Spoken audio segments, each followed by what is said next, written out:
Masih bergabung bersama saya Mas Usman Hamid dan juga Kak Novilda Luciana, kakak dari almarhum Prada Luki. Saya sebelum menjawab tadi Mas Usman, saya ke Mbak Novi dulu. Mbak Novi, ini kan ada 20 tersangka begitu yang ditetapkan sebagai dari 20 anggota TNI ditetapkan sebagai tersangka. Semasa hidupnya adik pernah tidak cerita soal bagaimana kondisinya di Kompi, kemudian termasuk hubungannya dengan sesama anggotanya, baik dengan senior maupun dengan bosnya? Pernah Mas, dia pernah cerita saya, dia awal datang sampai di Nagekeo itu, injak tanah Nagekeo, dia bilang mereka punya danyon itu baik, dia punya danyon itu baik sekali, perhatikan mereka. Jadi saya bilang baik sudah Lucy, terus dia cerita juga mereka kalau buat salah, pastikan seniornya tuh ya tahu saja Thomas namanya senior ya pasti akan makan puji sedikit. Mm-mm. Makan puji itu maksudnya bagaya. Tertunjuk dia bilang oh senior. Jadi sering menceritakan ya bagaimana kondisi di Kompi, termaksud bagaimana interaksinya dengan senior begitu ya. Tadi seperti Iya. kata Kak Novilda, makan puji begitu. Saya ingin selalu mendapatkan pengakuan. Ini nyambung dengan pertanyaan saya sebelumnya ke Mas Usman begitu. Berarti memang tradisi senioritas ini masih kental di tubuh TNI? Masih sangat kental, dan ini di mana-mana, di kepolisian, bahkan di lembaga-lembaga pendidikan sipil. Nah, budaya senioritas, junioritas ini sebenarnya adalah budaya feodal, budaya yang mengharuskan orang yang lebih muda, orang yang pangkatnya lebih rendah, menghormati orang yang lebih tua, orang yang lebih tinggi pangkatnya, secara buta. Dengan kata lain, tidak ada pendasarannya. Di dalam lingkungan militer, memang bisa diberikan semacam pelatihan pendidikan dasar yang bersifat fisik, bahkan penghukuman yang bersifat fisik. Tetapi itu pun harus proporsional. Tetapi pendidikan fisik semacam itu di militer pun tidak membenarkan tindakan-tindakan penganiayaan semacam ini. Apalagi ini bukan lagi penyiksaan biasa. Ini pengeroyokan. Ini bukan penganiayaan biasa, tapi penganiayaan biasa, tapi pengeroyokan dengan cara-cara penyiksaan. Bahkan ada atasannya, ada orang yang berpangkat lebih tinggi dari Prada Luki yang artinya mengetahui, bahkan bisa jadi terlibat di dalam penyiksaan terhadap Prada Luki. Jadi Anda menduga salah satu perwira TNI yang masuk dalam 20 tersangka ini bisa dikatakan sebagai pelakunya? Keamanan, keselamatan, baru menempuh pendidikan dari segala bentuk perlakuan sewenang-wenang semacam. Baik, Mas Usman, berarti Anda menduga ini ada 20 anggota TNI yang menjadi tersangka, salah satunya adalah perwira ini, bisa jadi ia menjadi salah satu otak ataupun yang memimpin penganiayaan ini? Ya, 20 anggota TNI itu harus seluruhnya diperiksa secara intensif. Dan tidak boleh ada pengecualian, tidak boleh ada faktor-faktor yang bersifat subjektif.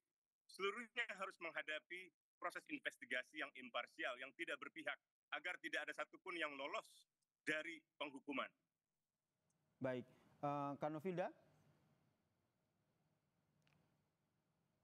Oke, kita masih mencoba memperbaiki sinyal dengan Novilda, tapi kita masih dengan Mas Usman. Mas Usman, dengan adanya 20 anggota TNI ini, apakah penting menurut Anda dari tim investigasi ini menyampaikan kepada publik peran dari masing-masing tersangka ini, termasuk satu perwira yang juga menjadi tersangka? Perlu sekali, sebagai bentuk keterbukaan dari proses pengusutan ini, sehingga orang tidak mereka-reka apa yang sesungguhnya terjadi. Yang kedua juga supaya tidak ada usaha untuk menghilangkan bukti, tidak ada usaha untuk melakukan semacam penghalangan terhadap proses hukum yang sekarang ini sedang berjalan. Dan sebaiknya proses penyelidikan internal militer itu dilakukan bersama dengan lembaga eksternal, setidaknya lembaga seperti Komnas HAM misalnya, untuk memastikan bahwa proses hukum ini berjalan dengan cara-cara yang objektif, untuk memastikan bahwa hasil akhir dari proses pengusutan ini benar-benar memberikan keadilan pada keluarga Prada Luki. Kemudian pembinaan prajurit ini apakah juga perlu dievaluasi?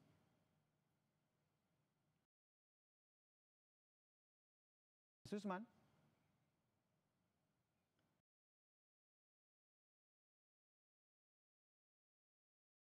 Mas Usman? Ya, saya kira perlu dievaluasi keseluruhan pembinaan. Halo, saya kira perlu sebuah evaluasi yang menyeluruh terhadap sistem pembinaan di lingkungan militer, terutama kepada mereka yang misalnya mendapatkan masalah-masalah di tingkat bawah. Harus ada mekanisme pengaduan, mekanisme penyampaian pelaporan keluhan dari setiap prajurit dengan jaminan perlindungan keamanan seperti halnya jaminan perlindungan saksi dan korban.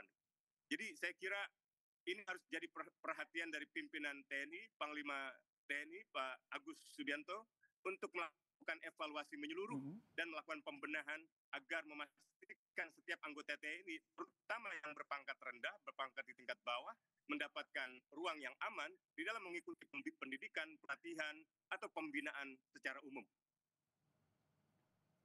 Pembinaan prajurit yang perlu dievaluasi tadi menurut Anda. Terakhir Pak Susman, bagaimana akhirnya Anda melihat muara dari kasus ini? Saya khawatir kasus ini hanya akan berakhir dengan kasus-kasus yang sebelumnya, seperti yang paling terbaru di Medan, misalnya Mahkamah Militer memvonis untuk sebuah peristiwa pembunuhan dengan penembakan hanya dengan hukuman 2,5 tahun. Tentu saja itu menimbulkan ketidakpuasan, menimbulkan rasa ketidakadilan dari para keluarga korban. Demikian pula dalam kasus-kasus yang terjadi di wilayah lain, sampai ke Papua misalnya, kasus pendeta Yeremia Zanambani. Jadi tanpa ada pembenahan yang serius, tanpa ada penghukuman yang setimpal terhadap setiap pelaku penyiksaan, maka peristiwa ini mungkin tidak akan bisa dihentikan. Dan bisa jadi berulang, akan ada peradaluki lain. Baik. Mas Usman, ini kan ada 20 tersangka. Itu tidak kami harapkan sekali. Mudah-mudahan ini yang terakhir. Gitu. Jadi harus melakukan pembenahan yang serius. Mas Usman? Nah, 20 tersangka ini artinya ada sebuah peristiwa kriminal yang melibatkan begitu banyak orang tanpa bisa diketahui. Harusnya di tangsi-tangsi militer ya diwajibkan adanya CCTV untuk memonitor setiap kegiatan dan memastikan setiap kali ada peristiwa semacam ini bisa diketahui. Mas Usman, dari 20 anggota TNI yang menjadi tersangka, ada 19 prajurit dan 1 perwira TNI di sana. Anda melihat apakah ini juga bisa melebar ke dugaan keterlibatan atasan di sana? Sangat mungkin, sangat mungkin. Yang namanya TNI, prajurit-prajurit militer, anggota di tingkat paling bawah, hampir mustahil bisa bergerak setidak-tidaknya tanpa diketahui oleh atasannya.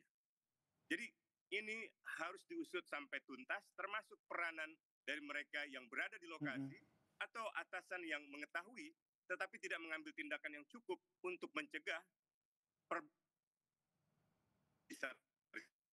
Berarti menurut Anda tidak menutup kemungkinan jumlah tersangka tidak hanya 20 anggota ini ya?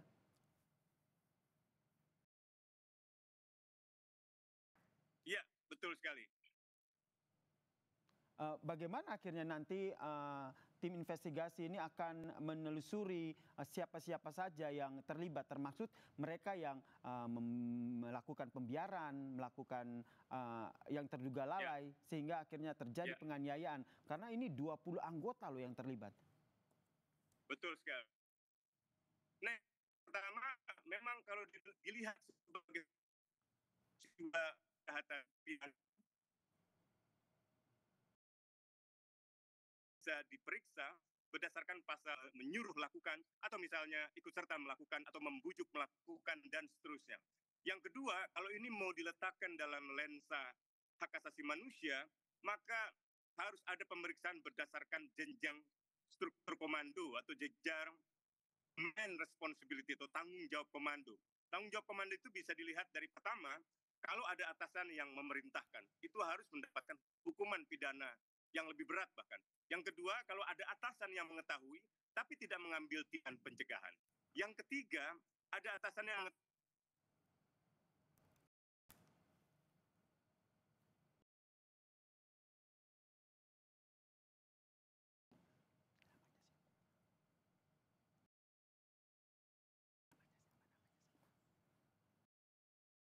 Kami juga telah tergabung, saudara, terkait dengan kasus 20 anggota TNI yang jadi tersangka kematian Prada Luki.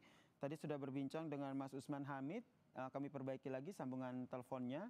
Tapi tadi juga sudah berbincang dengan kakak dari almarhum Prada Luki, Novilda Luciana Hetitina. Dan saat ini telah bergabung bersama kami Kadis Penat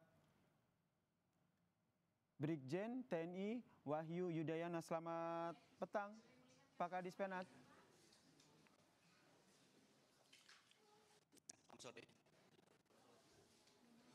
Pak Kadis Penat. Ya, silakan. Dengan Yasir Nenek Ahmad di sini, Pak Kadis Penat. Pertama ingin konfirmasi, betul ya sudah ada 20 anggota TNI yang jadi tersangka kematian Prada Luki. Pertanyaannya, satu perwira dari 20 tersangka ini apa perannya?